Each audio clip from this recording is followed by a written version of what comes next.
Olá! Hoje eu vou falar um pouco sobre as práticas na educação especial. Eu criei 10 passos para fazer uma boa inclusão dentro de sala de aula. E aí ele serve tanto para quem trabalha como profissional de apoio, né, os mediadores, quanto para orientadores pedagógicos, porque são passos generalistas, né? Como começar o trabalho e como continuar esse trabalho, mas aí cada um vai fazer na sua própria visão.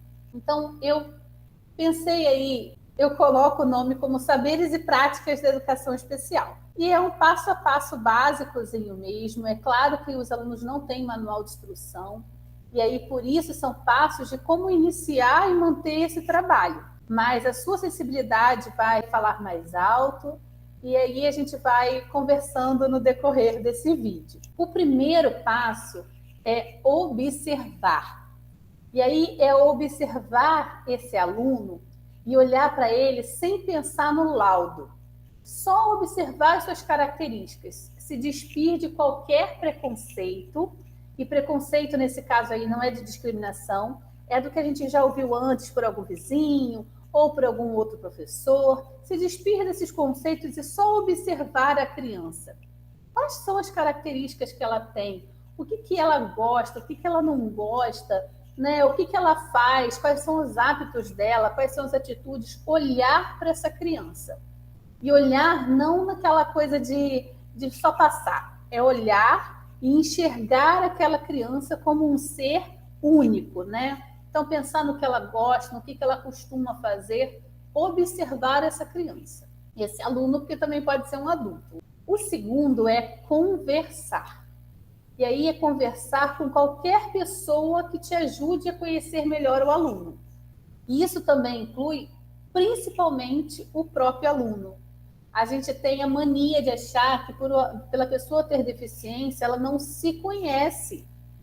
E aí, mesmo que ele tenha uma deficiência intelectual, mesmo que ele tenha autismo, ele se conhece. Ele sabe do que ele gosta, ele sabe do que ele não gosta. Pergunta para esse aluno o que ele quer, quais são os objetivos dele. Você só vai ter de adequar a sua fala, né? Se ele é um menorzinho, você vai perguntando para ele aos pouquinhos, talvez de uma forma mais lúdica, mas converse com esse aluno. E converse também com toda a comunidade escolar. Isso inclui a tia da merenda, a tia do portão, a tia da limpeza. Eu vou te dizer, a tia do portão, ela sabe a hora que esse aluno chega, se ele chega atrasado, se ele chegou agitado, quem traz esse aluno, ela traz muita informação. A secretaria, toda a comunidade escolar é importante. Então, conversa, pergunta e pede ajuda também, se for preciso. A terceira é entender. E entender é buscar laudo, as avaliações, o histórico do aluno, pesquisar o máximo possível. Essa pesquisa, ela não tem a ver com a parte pessoal do aluno. A gente não deve interferir na parte social. Ela tem o intuito da gente conhecer esse aluno e saber da realidade desse aluno. Então, só nesse terceiro momento é que a gente deve realmente buscar o laudo, que a gente deve ver as avaliações, os relatórios que esse aluno tem, para a gente poder entender um porquê dele apresentar determinados comportamentos, dele ter determinadas dificuldades. Né? Então, só nesse momento, depois que eu observei o aluno, é que eu vou entender esse aluno e que eu vou buscar essas informações. E aí eu posso conversar com o responsável, eu posso conversar com os outros professores e buscar esses documentos que vão me fazer a criar um conceito, né? Criar já um perfil desse aluno. Mas primeiro eu observo. Esquece um pouquinho o laudo, porque quando a gente só olha o laudo, a gente não vê o aluno. A gente vê aquele monte de características que muitas vezes não faz quem é aquela pessoa. Depois a gente tem o quarto, que é muito importante, que é criar objetivos. Quando eu não crio objetivo para o aluno, eu não faço um trabalho de qualidade. Por quê? Eu não sei o que eu quero, eu não sei qual é a minha expectativa de aprendizagem para aquele aluno. Então, se eu não crio objetivo, eu fico inventando 1000 atividades sem ter foco. Então, criar objetivos é criar um foco. O que é importante para aquele aluno naquele momento? Eu só tenho como fazer um trabalho de qualidade se eu tenho um objetivo. Isso vale para a vida também, tá, gente? Pare e pensa um pouco quais são os seus objetivos, enquanto professor, enquanto profissional, na vida pessoal, né? Quais são os seus objetivos? E para o aluno é a mesma coisa. O que eu espero que ele aprenda? O que eu espero que eu consiga alcançar no meu trabalho com ele? Quando eu traço esses objetivos, fica muito mais simples seguir o quinto passo, que é elaborar estratégias. Quando eu começo a criar meus objetivos, eu automaticamente já vou elaborando estratégias. Por quê? Porque eu começo a pensar, eu quero muito que meu aluno escreva o próprio nome. E aí, as estratégias vão surgindo. Opa, quais atividades que eu vou criar e que eu vou desenvolver com o meu aluno para alcançar esse objetivo? O que eu vou fazer com esse meu aluno para que ele alcance esses objetivos? Trabalhar escrita, eu vou trabalhar pontilhado, eu vou trabalhar desenho, eu vou trabalhar a coordenação motora desse aluno para que eu possa alcançar a escrita? Eu tenho como objetivo desenvolver a oralidade desse aluno, para que ele converse, para que ele fale, porque ele é aquele aluno retraído, aquele aluno que quase não fala. Então, quais vão ser as minhas estratégias?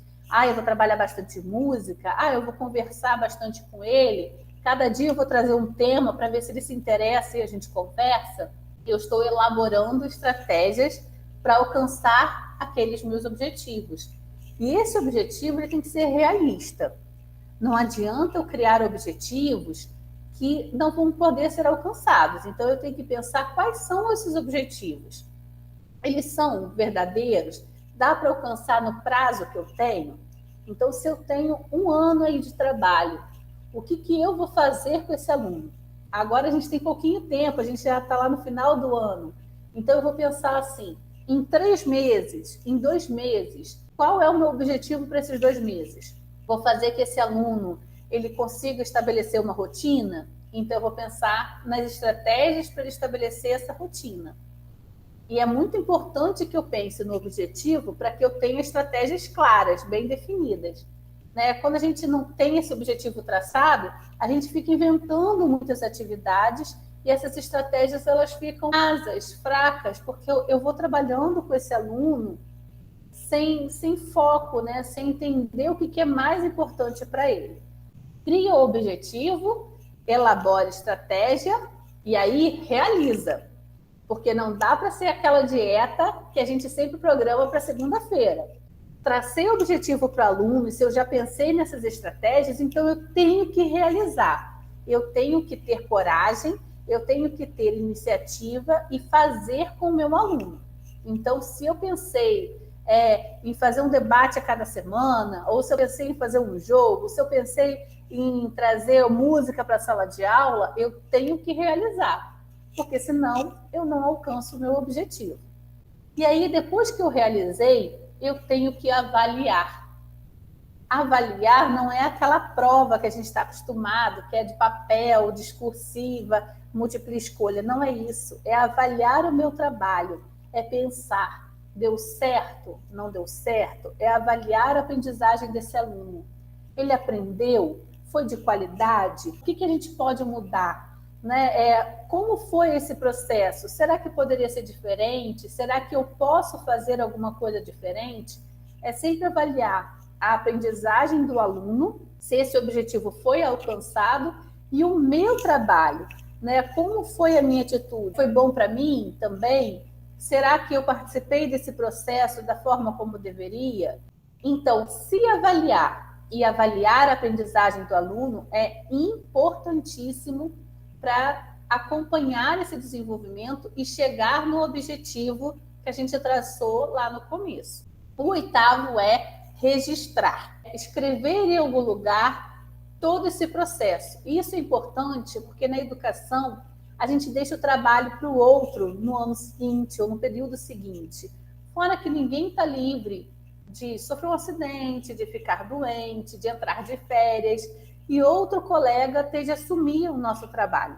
Quando a gente registra, esse profissional não fica à deriva, sem entender o que está acontecendo, né? ele também tem que começar o trabalho observando, mas naquela fase de entender, ele já vai ter documentos para se embasar, e aí ele vai se norteando melhor. Então, registrar é importantíssimo para você não esquecer dos seus objetivos, das suas metodologias, do que você já pensou para o trabalho e do que você já avaliou, mas também é importante para deixar para o próximo.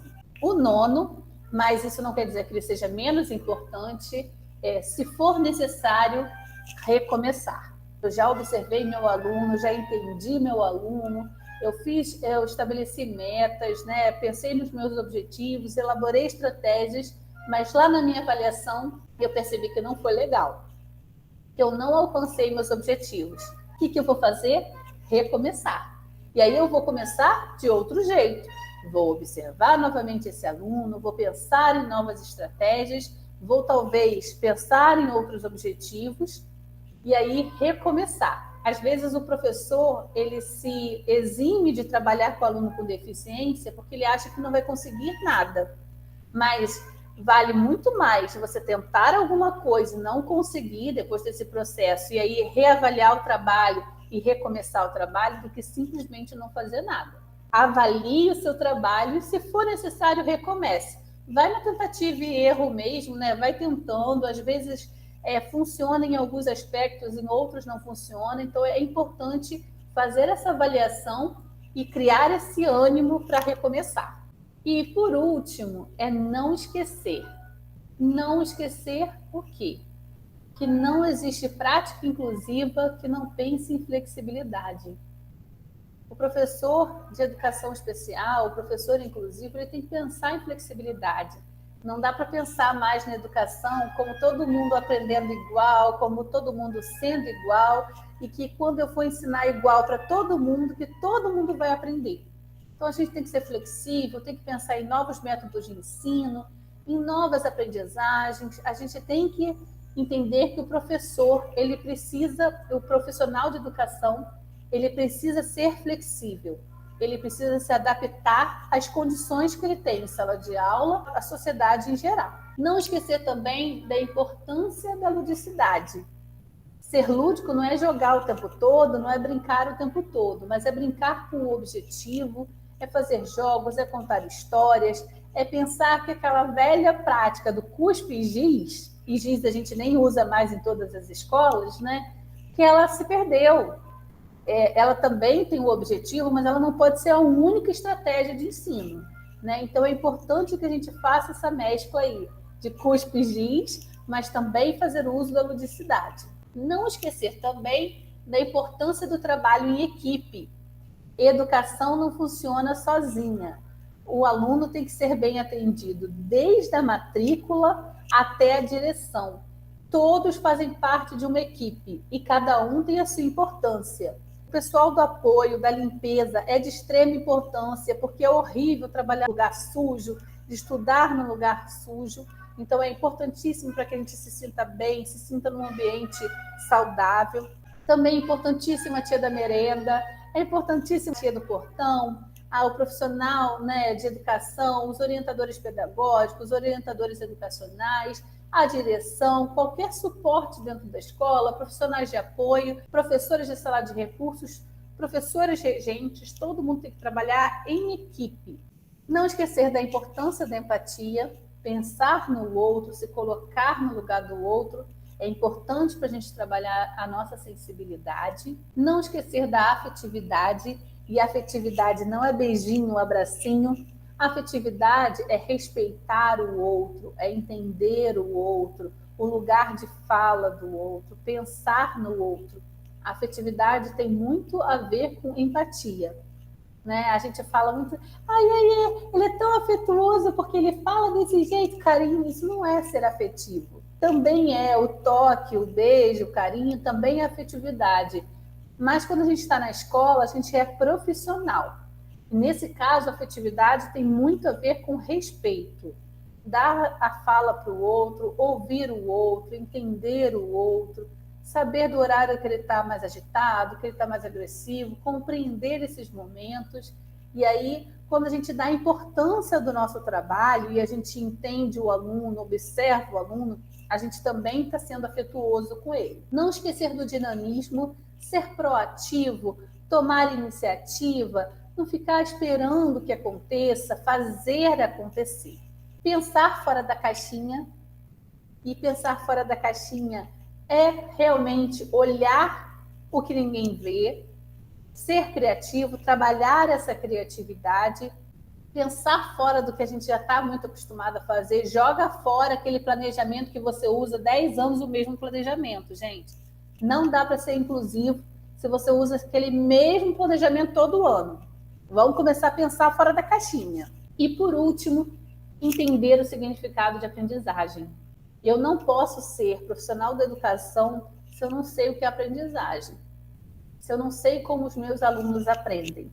Eu espero que vocês tenham aproveitado. Pode criticar, pode reclamar, pode falar, deixe seus comentários. Lembrem aí o que faltou na prática inclusiva, debata mesmo, e só quando a gente conversa sobre educação especial, sobre inclusão, é que a gente faz essa causa crescer e faz essa causa ser raciocinada, pensada e entendida. Muito obrigada a todos, até a próxima.